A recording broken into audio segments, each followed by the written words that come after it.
Sebelum ceritanya dimulai, silahkan tulis di kolom komentar dari daerah mana saja teman-teman yang menonton cerita ini.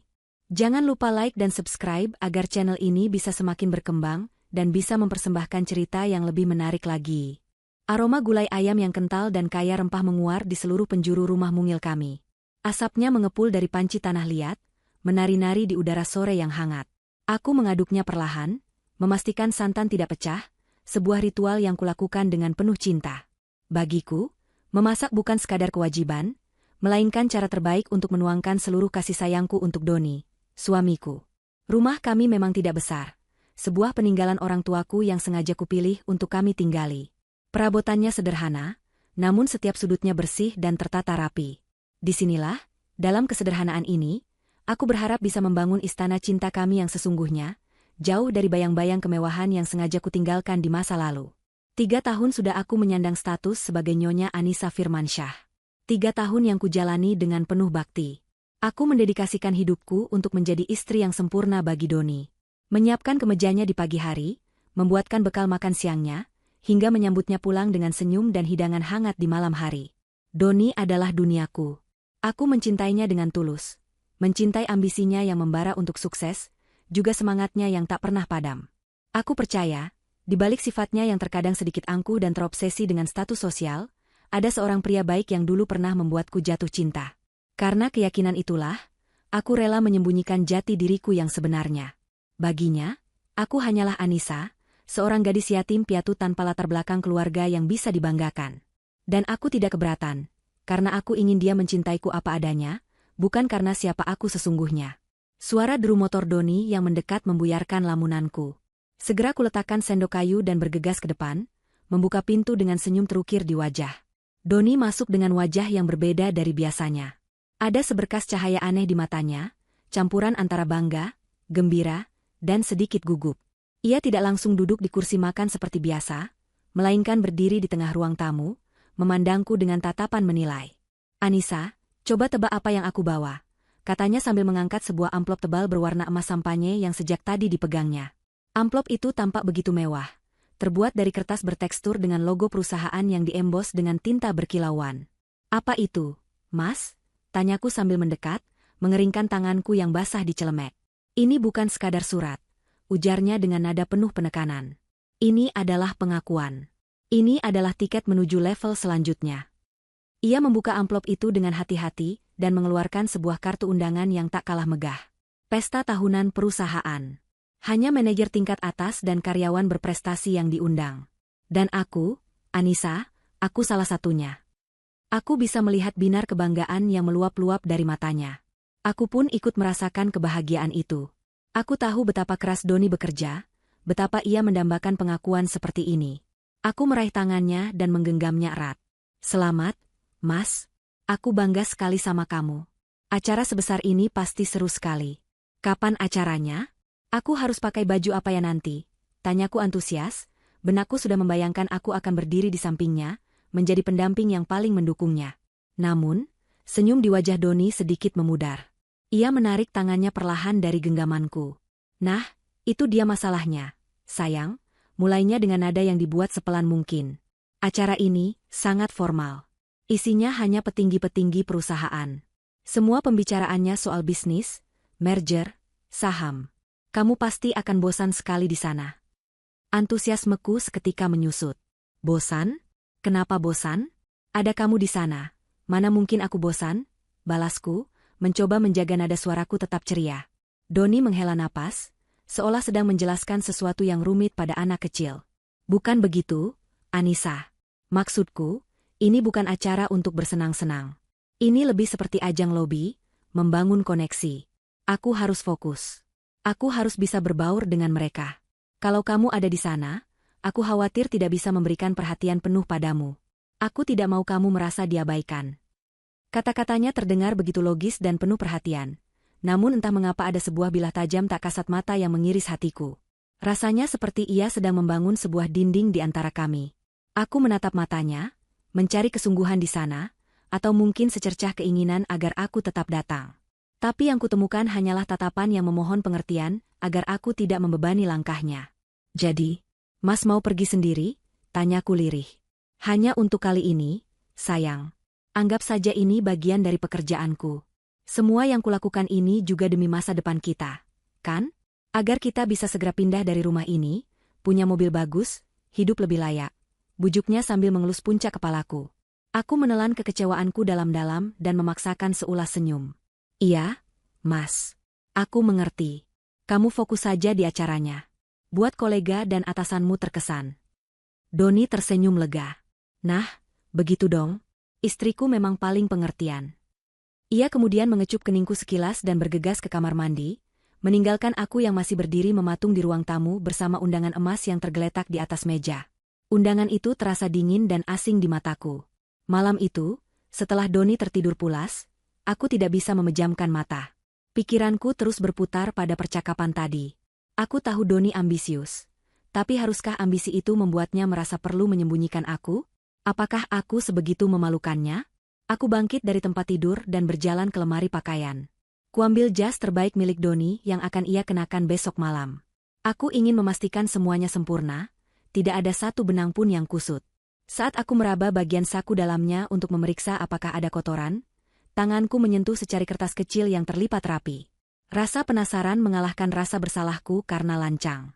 Kubuka lipatan kertas itu perlahan di bawah temaram lampu tidur. Tulisan tangan yang lentik dan feminin tertulis dengan tinta ungu. Sayang, jangan lupa pakai dasi yang aku berikan. Kita harus jadi pasangan paling serasi di pesta nanti. Jantungku serasa berhenti berdetak. Dingin menjalar dari ujung kaki hingga ke seluruh tubuh. Sayang, pasangan paling serasi? Siapa R? Aku mencoba menepis pikiran buruk yang mulai merayap seperti ular berbisa di benakku. Mungkin R itu Rahmat, teman satu divisinya. Mungkin ini hanya lelucon antar teman kerja. Ya, pasti begitu. Doni mencintaiku. Dia tidak mungkin mengkhianatiku. Aku meremas kertas itu di tanganku. Keraguan dan ketakutan mulai berperang melawan kepercayaanku. Tiba-tiba, sebuah ide nekat muncul di kepalaku. Aku tidak akan membiarkan keraguan ini menggerogotiku. Aku harus melihatnya dengan mata kepalaku sendiri. Aku akan tetap datang ke pesta itu. Bukan lagi sebagai kejutan manis untuk suami yang kucintai, tapi sebagai pembuktian untuk hatiku sendiri. Aku harus memastikan bahwa semua ketakutanku ini tidak beralasan. Besok malam, aku akan datang dan melihat siapa, R, yang akan menjadi pasangan paling serasi untuk suamiku. Pagi harinya, suasana terasa aneh. Ada ketegangan tipis yang menggantung di udara, yang mungkin hanya aku yang merasakannya. Doni bersikap seolah tidak ada yang berbeda. Ia bersiul-siul kecil sambil memilih dasi di depan cermin. Mataku tanpa sadar tertuju pada sebuah dasi sutra berwarna biru gelap dengan motif geometris perak yang tergeletak di atas meja rias. Dasi itu baru. Aku tidak pernah membelikannya dasi itu. Dasi baru, Mas? Tanyaku, berusaha senetral mungkin. Doni menoleh sekilas melalui cermin. Oh, ini? Hadiah dari klien. Bagus. Kan? Katanya cocok dengan warna mataku. Jawabnya enteng, terlalu enteng. Ia mengambil dasi itu dan mulai melingkarkannya di leher kemeja putihnya yang licin. Dasi dari R, jantungku berdenyut nyeri. Aku membantunya mengenakan jas. Tanganku sedikit gemetar saat merapikan kerahnya. Ia tampak begitu gagah dan tampan. Pria yang sama yang 3 tahun lalu mengucapkan janji suci di hadapanku. Aku menatap bayangan kami di cermin. Dia, dengan setelan mahalnya yang siap menaklukkan dunia, dan aku, dengan daster rumahanku. Kami tampak seperti berasal dari 2 dunia yang berbeda. Mungkin Doni benar. Aku memang tidak pantas bersanding dengannya di acara semegah itu. Tapi suara kecil di hatiku menolak untuk menyerah. Sepanjang hari, setelah Doni berangkat kerja, aku diselimuti kegelisahan. Aku membersihkan rumah seperti orang kesetanan, mencoba mengalihkan pikiranku, namun bayangan tulisan di kertas itu dan dasi biru baru itu terus berkelebat. Sore harinya, aku berdiri di depan lemari pakaianku yang sederhana. Aku tidak punya gaun malam yang gemerlapan atau perhiasan yang menyilaukan. Pakaian terbaikku adalah pakaian yang menyimpan kenangan. Mataku tertuju pada sebuah gaun terusan berwarna krem selutut. Bahannya katun yang lembut, modelnya sederhana namun potongannya begitu pas di tubuhku. Gaun itu adalah gaun yang kukenakan saat Doni pertama kali mengajakku kencan romantis di sebuah kafe kecil di tepi danau. Malam itu, dia berkata bahwa aku terlihat seperti bidadari, begitu cantik dalam kesederhanaanku. Aku mengambil gaun itu. Aku tidak akan mencoba menjadi orang lain malam ini. Aku akan datang sebagai Anissa, wanita yang dulu ia puji setinggi langit. Aku akan mengingatkannya pada cinta kami yang sederhana dan tulus. Aku merias wajahku dengan riasan yang tipis. Hanya sedikit bedak untuk meratakan warna kulit dan pulasan lipstik berwarna natural. Rambut panjangku yang hitam kuurai begitu saja, membiarkannya jatuh membingkai wajahku. Saat aku menatap cermin, yang kulihat adalah seorang wanita biasa yang berharap cemas. Aku tidak tampak seperti istri seorang manajer sukses. Aku hanya tampak seperti Anissa. Harapan dan ketakutan berbaur menjadi satu, membuat perutku melilit. Aku memesan taksi online, sebuah pilihan yang terasa begitu kontras dengan tujuan perjalananku, Hotel Bintang 5 Grand Astoria. Selama perjalanan, jantungku berdebar tak karuan.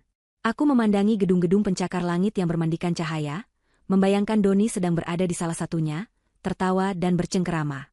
Aku berdoa dalam hati, semoga semua ini hanya salah paham. Semoga benar-benar rahmat, dan dasi itu memang dari klien.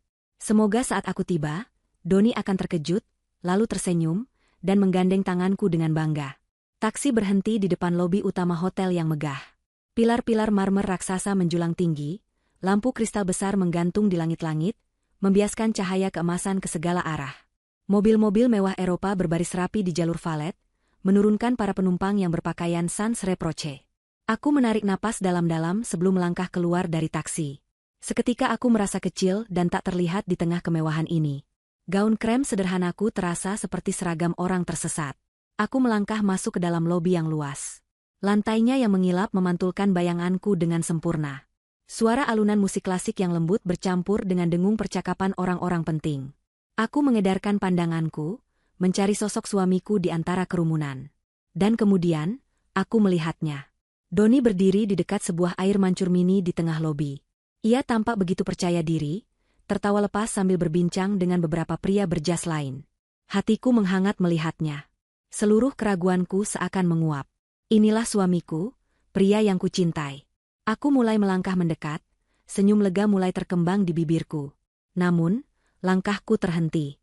Dari balik pilar, seorang wanita muncul dan langsung berdiri di samping Doni.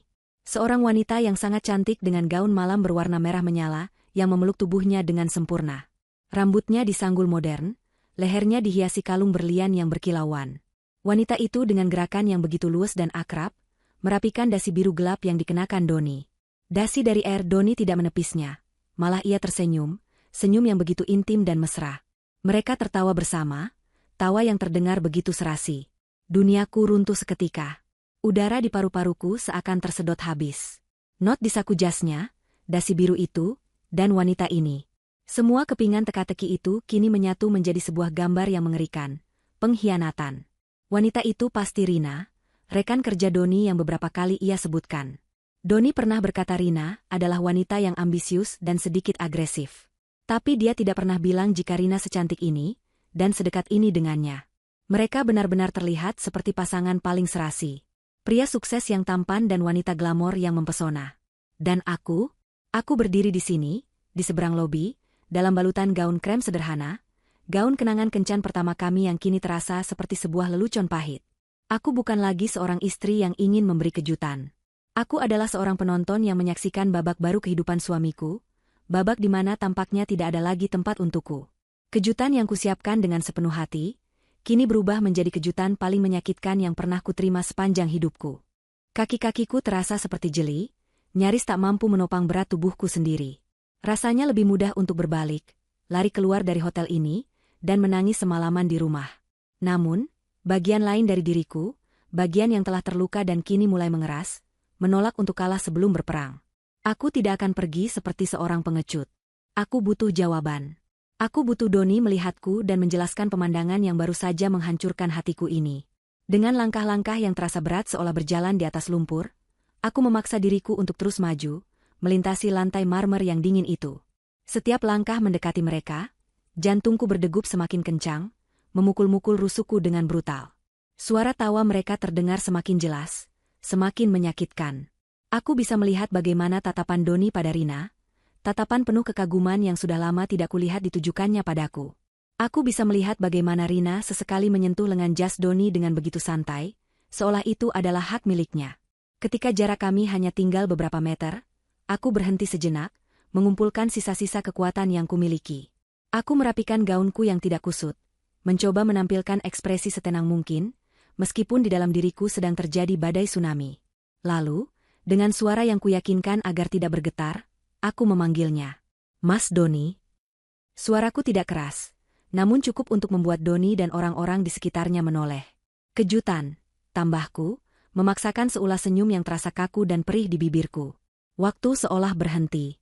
Ekspresi Doni berubah dalam sepersekian detik. Wajahnya yang ceria dan penuh tawa langsung membeku. Matanya melebar karena syok, lalu warna wajahnya berubah dari cerah menjadi pucat pasi. Kepanikan yang nyata terlihat jelas di matanya.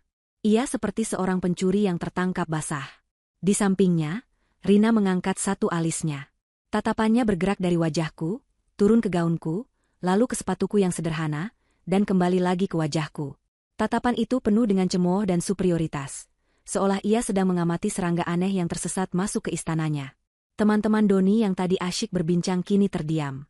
Mereka memandangku dengan tatapan ingin tahu, berbisik-bisik di antara mereka sendiri. Atmosfer yang tadinya hangat dan penuh tawa kini menjadi canggung dan dingin. Aku bisa merasakan puluhan pasang mata menusukku, menilaiku, dan mempertanyakan kehadiranku di sana. Anissa, kamu sedang apa kamu di sini? Tanya Doni, suaranya terdengar tercekat. Ia melirik sekilas ke arah Rina, seolah mencari petunjuk atau pertolongan. Aku ingin memberimu kejutan. Menemanimu di hari pentingmu, jawabku, mencoba menjaga senyumku tetap di tempatnya, meskipun rasanya bibirku akan robek. Doni tampak semakin panik. Ia tertawa dengan suara yang aneh dan dipaksakan. Kejutan? Ya, ini benar-benar kejutan. Aku kan sudah bilang kamu tidak perlu datang. Sayang, acaranya pasti membosankan untukmu. Ia menggunakan panggilan, sayang, namun nadanya terdengar seperti sebuah peringatan. Rina berdeham pelan, sebuah suara kecil yang berhasil menarik seluruh perhatian Doni kembali padanya. Doni, kamu belum mengenalkan temanmu ini pada kami, kata Rina dengan suara yang manis namun penuh racun. Ia sengaja menggunakan kata, temanmu, sebuah penegasan halus bahwa ia tidak menganggapku lebih dari itu. Doni tampak semakin terpojok. Keringat dingin mulai membasahi pelipisnya. Ia memandangku, lalu memandang Rina, lalu ke kolega-koleganya yang menunggu dengan penuh rasa ingin tahu. Aku bisa melihat pertarungan batin di matanya. Pertarungan antara mengakui aku sebagai istrinya dan mempertahankan citra sempurna yang sedang ia bangun di dunia barunya ini. Dan aku tahu, bahkan sebelum ia membuka mulutnya, sisi mana yang akan ia pilih. Seorang pria yang lebih tua, yang tampak seperti salah satu atasan Doni, melangkah mendekat. Ia tersenyum ramah ke arahku, senyum yang tulus di tengah lautan kepalsuan ini. Don, ini siapa? Cantik sekali. Istrimu. Ya? Kenalkan dong pada kami, ujarnya dengan nada kebapakan. Pertanyaan itu adalah sebuah todongan senjata tepat di kepala Doni. Tidak ada lagi jalan untuk menghindar. Semua mata kini tertuju padanya, menantikan jawabannya. Rina menyilangkan lengannya di dada, tatapannya ke arah Doni begitu tajam, dingin, dan penuh tuntutan. Seolah berkata, awas kalau kamu salah bicara. Doni menelan ludahnya dengan susah payah. Ia menatapku sekilas, dan di matanya aku tidak melihat cinta, tidak melihat penyesalan, yang kulihat hanyalah rasa malu. Ia malu padaku. Ia malu dengan penampilanku. Ia malu dengan keberadaanku. Saat itu juga, aku tahu bahwa suamiku, pria yang selama ini kupercaya dan kubanggakan, akan segera menghancurkan hatiku menjadi debu di depan semua orang ini. Sapaan dinginku akan dibalas dengan sebuah penghinaan yang tak akan pernah kulupakan seumur hidupku. Keheningan yang terasa memekakan telinga menyelimuti kelompok kecil kami. Pertanyaan ramah dari atasan Doni menggantung di udara, menuntut sebuah jawaban. Aku menahan napas, sebagian kecil dari diriku yang naif masih berharap Doni akan melakukan hal yang benar. Berharap ia akan menggenggam tanganku dan berkata, ya, Pak. Kenalkan, ini Anissa, istri saya. Sebuah kalimat sederhana yang bisa menyelamatkan harga diriku dan sisa-sisa pernikahan kami. Namun, yang terjadi selanjutnya adalah sebuah pengkhianatan yang paling kejam. Doni menarik napas dalam-dalam, seolah mengumpulkan keberanian untuk sebuah kebohongan besar. Ia kemudian tertawa, sebuah tawa yang dipaksakan dan terdengar sumbang di telingaku. Ia melambaikan tangannya dengan gerakan meremehkan ke arahku. Istri saya? Bukan, Pak.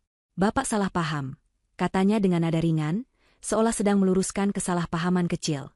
Oh, ini? Lanjutnya sambil melirikku sekilas dengan ujung matanya, tatapannya begitu dingin seolah aku adalah orang asing. Dia ini pembantu di rumah saya. Kebetulan tadi disuruh mengantar sesuatu yang tertinggal. Dunia seakan meledak di sekitarku, lalu hancur berkeping-keping dalam keheningan yang absolut. Kata-kata itu, dia ini pembantu di rumah saya, menghantamku seperti sebuah bogem mentah yang tak terlihat, membuat napasku sesak dan pandanganku kabur.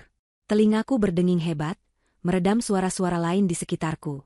Aku hanya bisa menatap Doni, mulutku sedikit terbuka karena tidak percaya. Pria yang tidur di sampingku setiap malam, pria yang kubuatkan sarapan setiap pagi, pria yang kuanggap sebagai pusat alam semestaku, baru saja melucuti seluruh identitasku dan melemparkannya ke lantai untuk diinjak-injak. Senyum kemenangan yang begitu sinis terukir di wajah Rina. Ia melirikku dengan tatapan penuh kemenangan, seolah berkata, "Lihat, inilah tempatmu yang sebenarnya." Beberapa kolega Doni tampak terkejut, sementara yang lain berusaha menyembunyikan senyum geli mereka. Mereka kini memandangku dengan cara yang berbeda. Bukan lagi dengan rasa ingin tahu, melainkan dengan tatapan merendahkan yang biasa mereka berikan kepada para pelayan hotel. Atasan Doni yang tadi bertanya tampak sedikit bingung dan tidak enak hati. "Oh, begitu ya? Maaf, saya kira," katanya canggung. "Tidak apa-apa, Pak. Wajar kalau salah sangka," potong Doni cepat, berusaha mengendalikan situasi. Namanya juga orang kampung, kadang penampilannya suka berlebihan. Ia menambahkan hinaan itu seolah tidak cukup dengan yang pertama, menusukkan belati lebih dalam kelukaku yang sudah menganga. Aku masih membeku di tempatku. Tubuhku terasa kaku, lidahku keluh. Aku ingin berteriak, menangis, menampar wajahnya, tapi tidak ada satu otot pun di tubuhku yang bisa bergerak. Aku hanya bisa berdiri di sana, menjadi pusat perhatian yang memalukan, sementara martabatku sebagai seorang istri dan sebagai seorang manusia dicabik-cabik oleh suamiku sendiri. Rasanya seperti aku sedang telanjang di tengah keramaian, setiap tatapan mereka terasa seperti cambukan. Untuk membuat sandiwara ini menjadi lebih nyata, Rina mengambil peran. Ia melangkah maju sedikit, memandangku dari ujung kepala sampai ujung kaki dengan tatapan seorang majikan kepada bawahannya. Ia menjentikan jarinya tepat di depan wajahku, sebuah gerakan yang begitu menghina dan merendahkan. "Hei, kalau begitu, tolong ambilkan kami minum. Cepat, ya," ucapnya dengan nada memerintah yang dibuat-buat, namun matanya menari-nari penuh kepuasan jahat. Permintaan itu adalah garam yang ditaburkan di atas lukaku. Mereka tidak hanya menghinaku dengan kata-kata, mereka kini mulai memperlakukanku sesuai dengan peran yang mereka ciptakan untukku. Semua orang menunggu reaksiku. Mereka ingin melihat apakah si pembantu ini akan patuh pada perintah majikan barunya. Doni tidak melakukan apa-apa untuk menghentikannya. Ia hanya berdiri diam, wajahnya mengeras, seolah menyetujui permainan kejam ini. Saat itu, aku sadar bahwa pria yang kucintai telah mati, dan yang berdiri di hadapanku sekarang adalah monster berhati dingin yang tidak kukenali lagi. Dihadapkan pada perintah Rina yang menusuk, waktu seolah berjalan melambat. Semua suara di sekitarku menjadi bisingan yang tidak jelas, fokusku hanya tertuju pada jentikan jari Rina dan wajah Doni yang tanpa ekspresi. Sebagian diriku ingin melawan, ingin berteriak bahwa aku bukan pembantu mereka. Tapi tubuhku masih dikuasai oleh rasa syok yang melumpuhkan. Rasa sakit akibat pengkhianatan Doni begitu dahsyat, hingga membuat otakku sulit memproses apa yang harus kulakukan selanjutnya. Aku hanya bisa berdiri diam, menatap mereka dengan pandangan kosong. Melihatku yang tidak bergerak, Doni tampaknya merasa perlu untuk ikut andil, untuk semakin menegaskan kebohongannya di depan kolega dan atasannya. Ia melangkah maju dan menatapku dengan tatapan tajam dan dingin, tatapan yang belum pernah kulihat sebelumnya. "Hei, kamu dengar tidak? Cepat ambilkan kami minum. Jangan bikin malu di sini, cepat," bentaknya dengan suara rendah namun penuh penekanan. Setiap katanya seperti sebuah tamparan keras di wajahku. Suamiku sendiri, memerintahku layaknya seorang pesuruh di depan selingkuhannya. Bentakan itu akhirnya berhasil menggerakkan kakiku yang kaku. Bukan karena aku ingin patuh, tapi karena instingku menyuruhku untuk pergi dari situasi itu, untuk menjauh dari tatapan mereka yang menghakimi. Dengan langkah yang berat dan goyah, aku berbalik dan berjalan menuju bar yang terletak di sudut ruangan. Punggungku terasa panas, seolah ditusuk oleh ratusan jarum dari tatapan semua orang. Aku bisa mendengar bisik-bisik mereka di belakangku, mungkin mereka sedang menertawakan pembantu kampung yang canggung ini. Di bar, aku memesan 2 gelas minuman seperti yang ku melihat sedang diminum oleh Doni dan Rina. Tanganku gemetar hebat saat bartender meletakkan 2 gelas kristal yang dingin itu di atas nampan. Bayanganku terpantul di permukaan gelas, wajah seorang wanita yang pucat dengan mata yang mulai memerah menahan tangis. Aku menggigit bibir bawahku kuat-kuat, melarang air mataku untuk jatuh. Tidak di sini. Aku tidak akan memberi mereka kepuasan melihatku menangis. Dengan nampan di tangan, aku berjalan kembali ke arah mereka. Langkahku kini lebih mantap, dipicu oleh amarah dingin yang mulai merayap naik dari dasar hatiku yang hancur, menggantikan rasa syok dan sakit. Mereka masih berdiri di tempat yang sama. Kini Rina sudah bergelayut manja di lengan Doni, seolah memamerkan kemenangannya. Saat aku hendak meletakkan minuman di meja terdekat, Rina sengaja menyenggol lenganku dengan cukup keras. "Aduh, maaf, tidak sengaja," ucapnya dengan nada pura-pura menyesal, namun matanya berkilat puas. Nampan di tanganku oleng. Sebagian isi dari salah satu gelas tumpah dan membasahi lantai marmer yang mengilap, hanya beberapa senti dari sepatu kulit mahal milik Doni. "Lihat apa yang kamu lakukan. Dasar ceroboh," seru Doni seketika, amarahnya meledak. Ia seolah menemukan alasan sempurna untuk semakin menghinaku. "Kamu ini benar-benar tidak berguna, ya? Hanya mengambil minum saja tidak becus." "Sudahlah, sayang, jangan marah-marah. Mungkin dia memang tidak terbiasa di tempat seperti ini," timpal Rina dengan suara yang dibuat-buat lembut, namun setiap katanya adalah cemoohan. Ia kemudian mengambil beberapa lembar tisu dari atas meja dan melemparkannya ke lantai yang basah. "Nah, bersihkan itu. Cepat, sebelum ada yang terpeleset." Aku menatap tisu yang tergeletak di lantai, lalu menatap wajah Doni dan Rina bergantian. Mereka benar-benar serius. Mereka ingin aku berlutut dan membersihkan lantai di hadapan semua orang, di pesta perusahaannya yang megah. Ini bukan lagi sekadar kebohongan untuk menutupi perselingkuhan. Ini adalah sebuah ritual penghinaan yang disengaja, sebuah pertunjukan kekuasaan untuk memuaskan ego mereka yang busuk. Rasa sakit di hatiku kini telah berubah menjadi sesuatu yang lain. Sesuatu yang lebih gelap dan lebih kuat. Api kemarahan yang tadinya hanya percikan kecil, kini mulai berkobar hebat. Aku menatap lurus ke mata Doni, mencoba menemukan sisa-sisa pria yang pernah kucintai di sana. Tapi tidak ada. Yang ada hanyalah kekosongan dan kekejaman. Ia telah menjadi orang asing bagiku. "Kenapa diam saja? Kamu tuli?" bentak Doni lagi, kesabarannya habis. Aku menarik napas perlahan. Aku tidak akan berlutut. Aku tidak akan membersihkannya. Aku sudah cukup terhina. Namun, sebelum aku sempat membuka mulut untuk melawan, Doni melakukan sesuatu yang melewati batas akhir kesabaranku. Ia mencengkeram lenganku dengan kasar.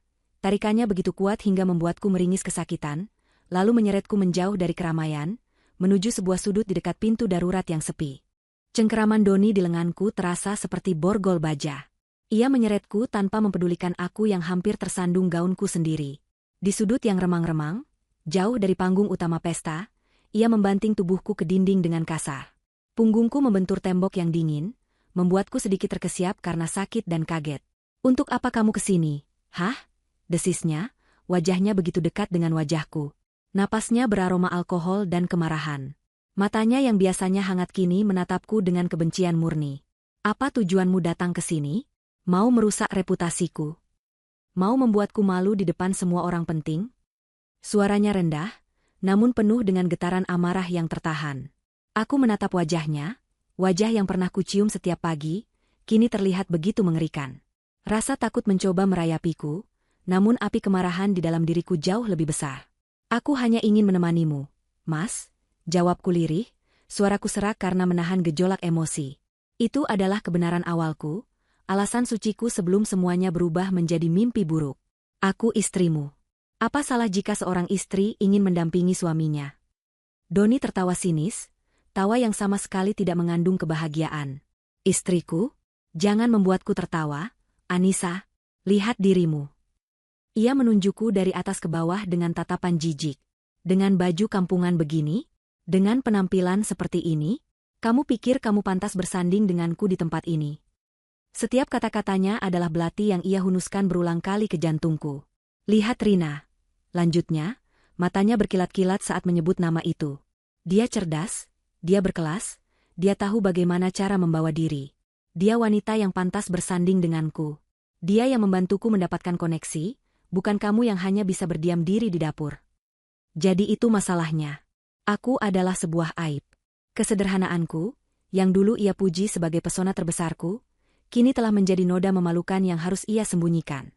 Duniaku yang kubangun di sekelilingnya, ternyata hanyalah sebuah sangkar kecil yang menghalanginya untuk terbang lebih tinggi bersama wanita lain. Air mataku akhirnya menggenang di pelupuk mata, siap untuk tumpah. Jadi selama ini, aku hanya beban bagimu, Mas? Kamu sendiri yang bilang begitu, bukan aku, jawabnya dingin, tanpa sedikit pun rasa bersalah. Ia melepaskan cengkeramannya dan mengambil langkah mundur, menciptakan jarak di antara kami seolah aku adalah sesuatu yang menjijikkan. Sekarang dengarkan aku baik-baik, katanya dengan nada final. Pergi dari sini. Sekarang juga. Pulang. Dan jangan pernah muncul di hadapanku di acara seperti ini lagi. Kamu tidak pantas berada di sini. Orang sepertimu hanya akan mencoreng namaku. Kata-katanya begitu kejam, begitu final. Tidak ada lagi ruang untuk diskusi. Tidak ada lagi harapan. Ia tidak hanya mengusirku dari pesta, ia seolah mengusirku dari dunianya. Pergi, bentaknya lagi saat melihatku masih terdiam. Aku menatapnya, air mata mulai mengalir di pipiku. Tapi kemudian, sesuatu yang tak terduga terjadi.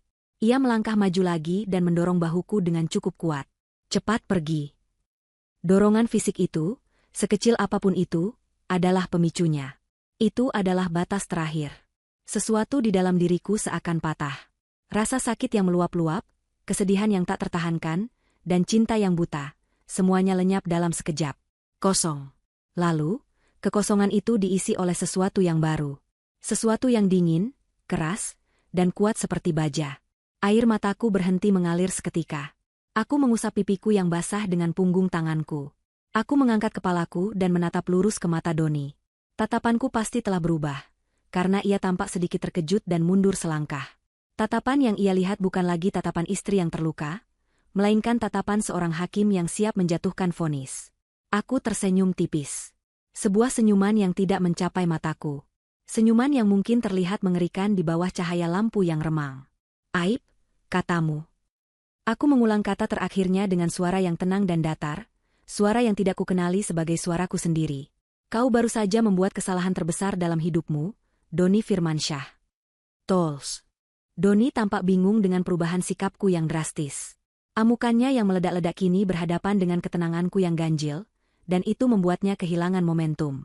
Ia mengerutkan kening, mencoba membaca ekspresi baruku yang tidak lagi menunjukkan rasa sakit atau ketakutan, melainkan sesuatu yang tidak bisa ia definisikan. Apa maksudmu? Kamu mengancamku, cibirnya, mencoba mendapatkan kembali kendalinya, meskipun ada nada ragu dalam suaranya. Sudah kubilang, pergi sekarang sebelum aku benar-benar memanggil keamanan untuk menyeretmu keluar.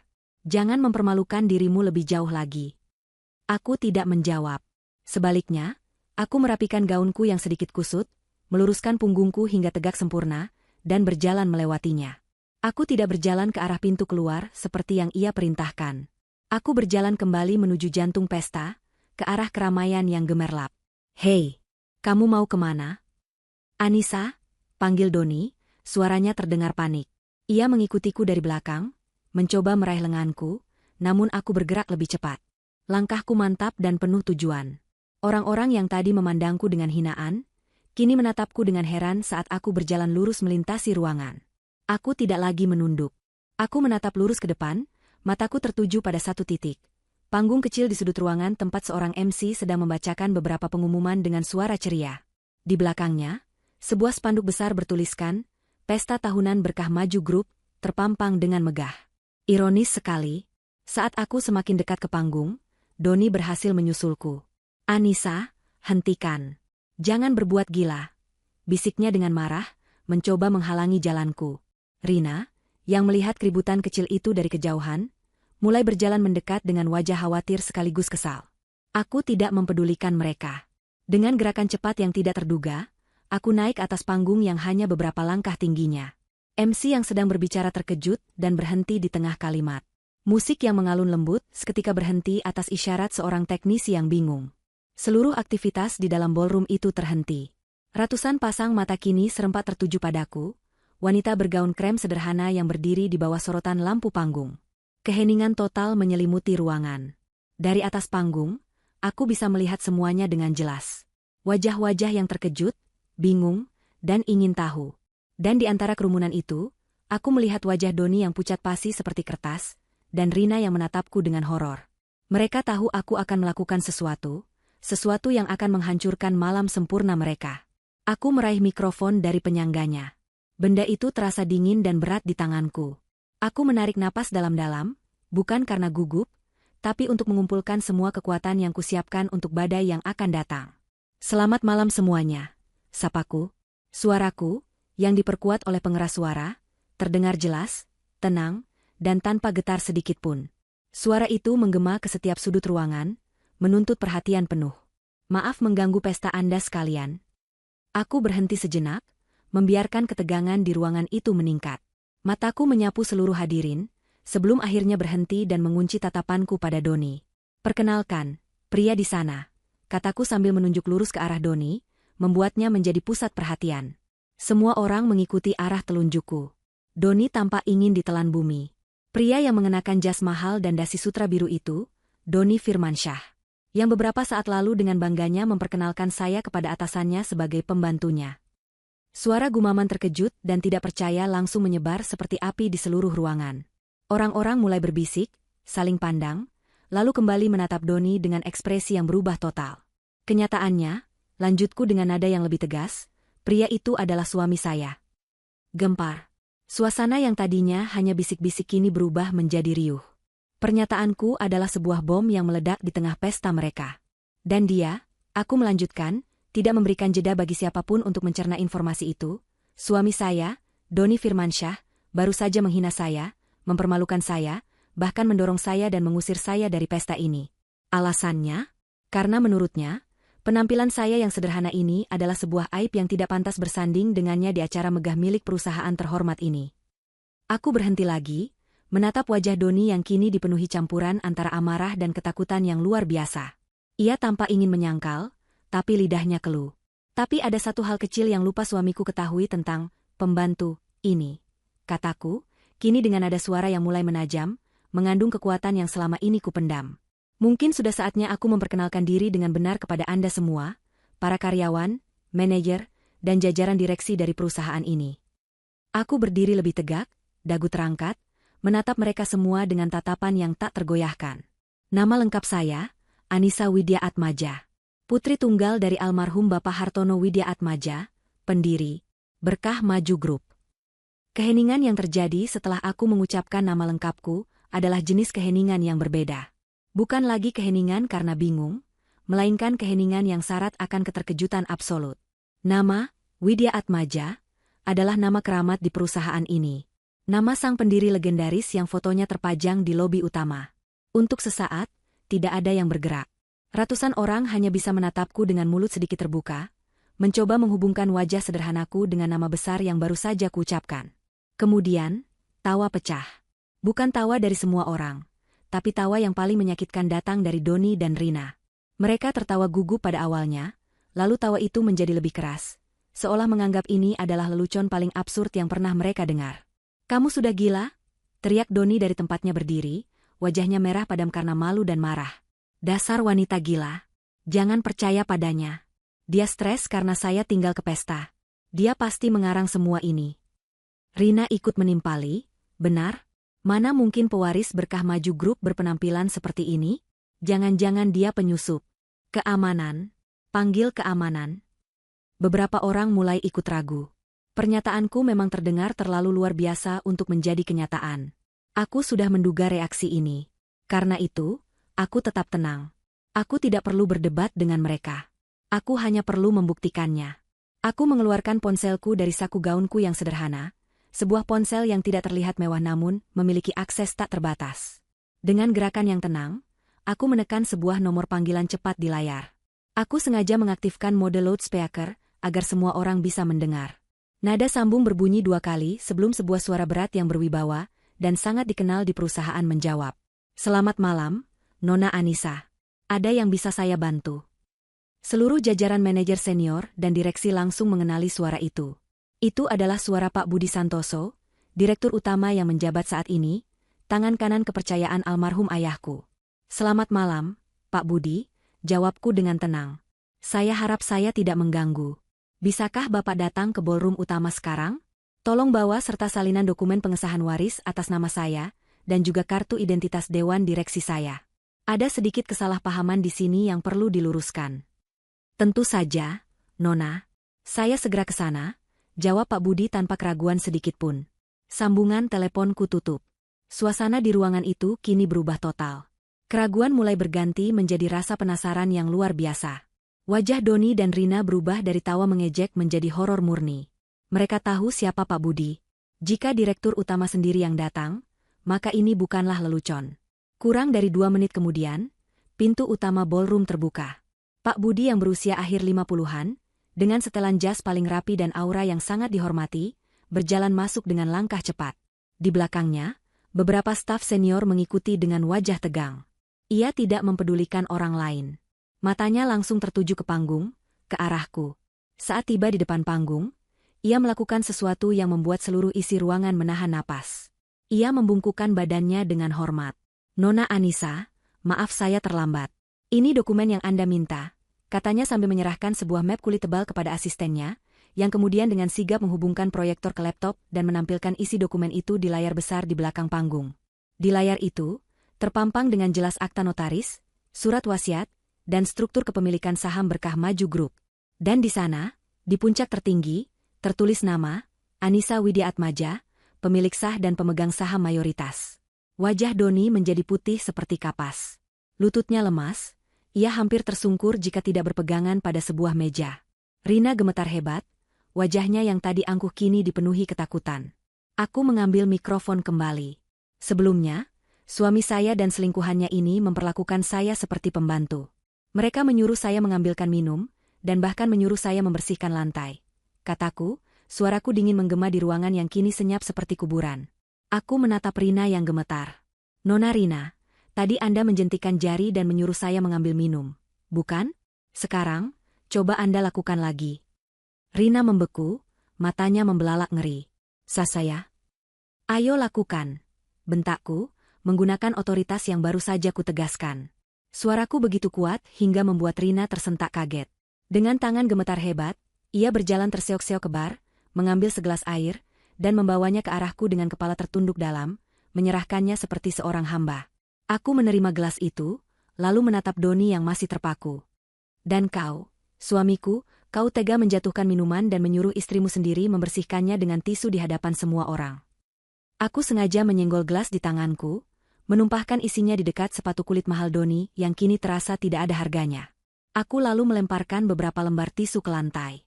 "Sekarang, bersihkan. Sama seperti yang kau perintahkan padaku tadi. Berlutut dan bersihkan." Doni menatap sekeliling dengan putus asa, mencari pertolongan, namun semua orang hanya menatapnya dengan pandangan campuran antara jijik, kasihan, dan penghakiman. Harga dirinya telah dilucuti habis-habisan. Dengan tubuh gemetar karena malu dan takut yang amat sangat, Doni berlutut. Tangannya yang biasa digunakan untuk menandatangani dokumen penting, kini memungut tisu dan mulai membersihkan tumpahan air di lantai, di hadapan ratusan koleganya. Pemandangan itu adalah sebuah karma yang disajikan dengan begitu cepat dan brutal. Setelah Doni selesai, aku berdiri menjulang di hadapannya yang masih berlutut. Aku mengambil 2 gelas air mineral penuh dari meja terdekat. Aku berjalan dengan anggun ke arah Doni dan Rina yang mematung ketakutan. "Untuk kebohonganmu," kataku sambil menyiram seluruh isi gelas ke wajah Doni yang masih tertunduk. "Dan untuk kesombonganmu," lanjutku, menyiramkan gelas kedua ke kepala Rina dari ujung rambut hingga ujung kaki. Gaun merahnya yang mewah kini basah kuyup dan lepek. Riasannya yang sempurna luntur berantakan, memperlihatkan wajahnya yang pucat dan menyedihkan. Aku meletakkan gelas kosong itu dengan keras di atas meja, menciptakan bunyi yang mengagetkan. Aku menatap mereka berdua, yang kini basah, terhina, dan hancur, dengan tatapan paling dingin yang bisa kuberikan. Detik ini juga, aku mengumumkan dengan suara yang bergema di seluruh ruangan, "Kalian berdua, saya pecat." Kata "pecat" yang kuucapkan menggema di seluruh penjuru ballroom, menjadi vonis final yang tak terbantahkan. Untuk sesaat, Doni dan Rina masih belum sepenuhnya memproses apa yang terjadi. Mereka hanya bisa menatapku dengan mata terbelalak, basah kuyup dan gemetar. Ekspresi mereka adalah campuran horor, penyesalan, dan ketidakpercayaan. Mereka mungkin masih berharap ini semua hanyalah mimpi buruk yang akan segera berakhir. Namun, aku tidak memberi mereka waktu untuk berharap. Dengan satu anggukan kepala dariku ke arah kepala keamanan yang sejak tadi berdiri tegang di sisi ruangan, mimpi buruk mereka berubah menjadi kenyataan yang brutal. 2 orang petugas keamanan berbadan tegap langsung bergerak maju dengan sigap dan tanpa keraguan. Mereka berjalan melewati kerumunan tamu yang secara otomatis memberi jalan, seolah sedang membuka jalan bagi Algojo. Para petugas itu tiba di hadapan Doni dan Rina. Tanpa sepatah kata pun, mereka masing-masing mencengkeram lengan atas Doni dan Rina dengan pegangan yang kuat dan profesional. "Lepaskan. Jangan sentuh aku. Aku manajer di sini," teriak Doni, mencoba meronta. Sisa-sisa arogansinya mencoba melawan, namun tenaganya seolah terkuras habis. Suaranya terdengar panik dan putus asa. "Kalian tidak bisa melakukan ini padaku. Doni, lakukan sesuatu," jerit Rina, wajahnya yang luntur karena air mata dan riasan kini terlihat panik luar biasa. Ia menatap Doni, menuntut pertolongan yang tidak akan pernah datang. Petugas keamanan tidak bergeming. Mereka mulai menyeret paksa kedua orang yang kini telah kehilangan segalanya itu. Mereka diseret melewati lantai marmer yang basah karena ulah mereka sendiri, melewati ratusan pasang mata yang kini tidak lagi menatap dengan iri atau kagum, melainkan dengan tatapan dingin penuh penghakiman. Penghinaan ini jauh lebih menyakitkan daripada kehilangan pekerjaan. Mereka dilucuti dari status sosial dan harga diri mereka di hadapan seluruh dunia profesional mereka. Pesta yang tadinya gemerlap kini berubah menjadi sebuah pengadilan publik. Semua orang hanya diam menyaksikan drama kejatuhan yang begitu cepat dan dramatis itu. Pintu utama ballroom terbuka, dan Doni serta Rina dilemparkan keluar menuju lobi hotel yang terang benderang, menjadi tontonan bagi para tamu hotel lain yang terkejut. Pintu itu kemudian tertutup kembali, seolah sedang menutup sebuah babak yang kotor dan memalukan. Di dalam, aku masih berdiri di atas panggung, menatap pintu yang baru saja tertutup. Aku tidak merasakan kemenangan, yang kurasakan hanyalah kehampaan yang dingin. Badai telah berlalu, meninggalkan kehancuran di belakangnya.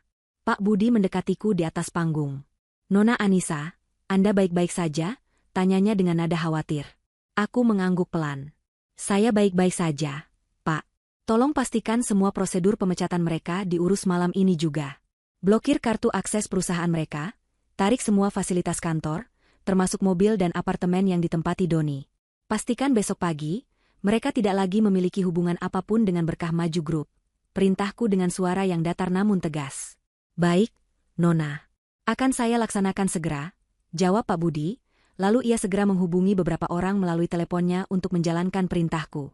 Sementara itu, di luar hotel, karma instan yang kurencanakan mulai berjalan. Doni dan Rina, yang masih basah dan terhina, didorong keluar dari lobi oleh keamanan hotel hingga ke trotoar jalanan yang ramai. Mereka terlempar ke dunia nyata tanpa persiapan apapun. "Ini semua salahmu," jerit Rina histeris, menunjuk wajah Doni. "Kalau saja kamu tidak sebodoh itu. Mengakui istrimu sebagai pembantu? Apa yang ada di otakmu?" "Salahku? Kamu yang terus menekan aku. Kamu yang menyuruhku mengambilkan minum. Kamu menikmati saat dia dipermalukan," balas Doni tak kalah sengit. Topeng pria sukses dan wanita elegannya telah luntur, memperlihatkan sifat asli mereka yang egois dan saling menyalahkan. Pertengkaran hebat mereka di trotoar menarik perhatian orang-orang yang lewat. Mereka yang tadinya adalah pasangan serasi di dalam pesta, kini menjadi tontonan menyedihkan di pinggir jalan. Doni mencoba mengeluarkan ponselnya untuk memesan taksi, namun ia baru sadar dompet dan ponsel Rina tertinggal di dalam tas tangan yang ada di meja pesta. "Tasku. Ponsel dan dompetku ada di dalam," pekik Rina panik. Doni mencoba menelepon bank dari ponselnya untuk memblokir kartu kredit Rina, namun sebuah notifikasi email masuk ke ponselnya. Email resmi dari Departemen HR Berkah Maju Group. Judulnya, Pemberitahuan Pemutusan Hubungan Kerja. Di dalamnya tertulis bahwa seluruh fasilitas, termasuk akses ke rekening gaji dan tunjangan, telah dibekukan efektif saat itu juga. Saat kepanikan mulai melanda, ponsel Doni berdering. Sebuah nomor yang tidak ia kenal. Dengan harapan tipis, ia mengangkatnya. "Selamat malam, dengan Bapak Doni Firmansyah?" Suara di seberang terdengar formal. "Kami dari pihak bank. Kami ingin menginformasikan bahwa atas permintaan dari pemilik utama rekening gabungan, Ibu Anissa Widya Atmaja, rekening dengan nomor sekian-sekian telah dibekukan. Seluruh aset atas nama beliau juga telah diamankan sepenuhnya. Bapak tidak lagi memiliki akses apapun terhadap dana tersebut." Doni terdiam, ponsel masih menempel di telinganya. Wajahnya berubah semakin pucat. Ia menatap Rina, lalu menatap gedung hotel yang menjulang tinggi, kemudian menatap jalanan yang ramai. Mereka benar-benar terdampar. Tanpa pekerjaan, tanpa uang, tanpa tempat tinggal, dan tanpa harga diri. Mereka tidak punya apa-apa lagi selain pakaian basah yang melekat di badan dan rasa malu yang tak terhingga. 1 tahun berlalu sejak malam yang mengubah segalanya. Waktu berjalan, menyembuhkan luka dan menumbuhkan kekuatan baru. Aku tidak lagi bersembunyi di balik kesederhanaan. Aku menerima takdir dan tanggung jawabku. Aku, Anissa Widiatmaja, kini duduk di kursi CEO Berkah Maju Group, kursi yang dulu pernah diduduki oleh almarhum ayahku. Ruang kerja yang dulu terasa asing dan mengintimidasi, kini menjadi rumah keduaku. Aku belajar dengan cepat, dibimbing oleh Pak Budi dan para direksi yang loyal pada warisan ayahku. Kepemimpinanku membawa angin segar bagi perusahaan. Aku mengutamakan kesejahteraan karyawan dan integritas, dua hal yang mulai luntur di bawah manajemen sebelumnya. Keputusanku yang tegas namun adil membuatku dihormati, bukan ditakuti.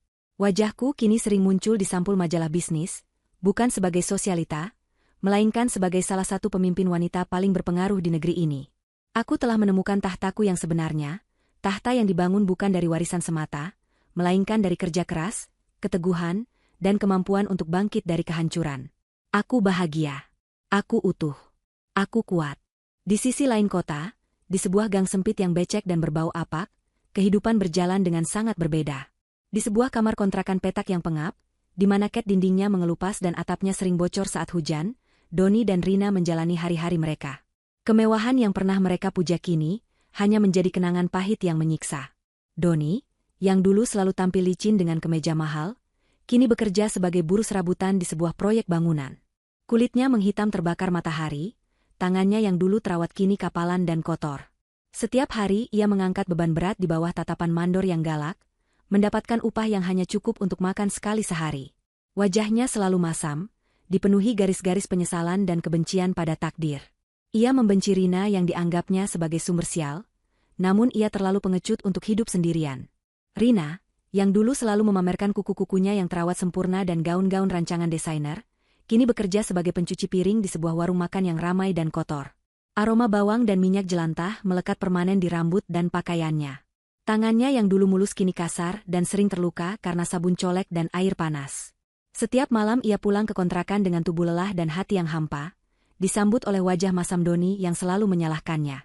Cinta dan nafsu yang dulu mengikat mereka telah lama mati, digantikan oleh kebencian dan ketergantungan yang menyedihkan. Mereka terjebak bersama dalam lingkaran penderitaan yang mereka ciptakan sendiri. Pertengkaran karena masalah sepele seperti uang belanja atau lauk makan menjadi menu harian mereka. Suatu sore, saat sedang beristirahat di depan kontrakannya, Doni melihat sebuah pemandangan yang menusuk jantungnya.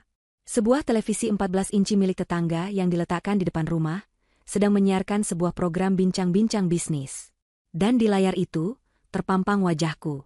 Wajah Anissa. Aku tersenyum dengan begitu anggun dan percaya diri, menjawab pertanyaan dari pembawa acara dengan cerdas dan lugas. Di bawah namaku tertulis, Anissa Widiatmaja, CEO Berkah Maju Group. Doni terpaku.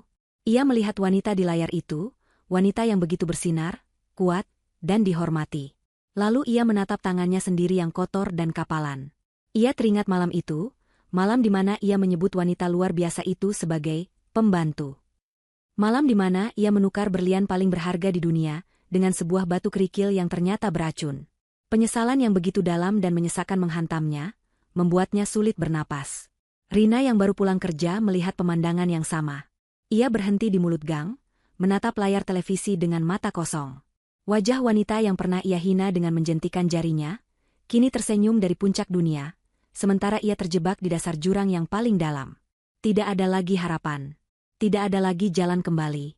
Mereka berdua, Doni dan Rina, ditakdirkan untuk menghabiskan sisa hidup mereka dalam kemiskinan dan penderitaan. Bukan hanya miskin harta, tetapi juga miskin jiwa.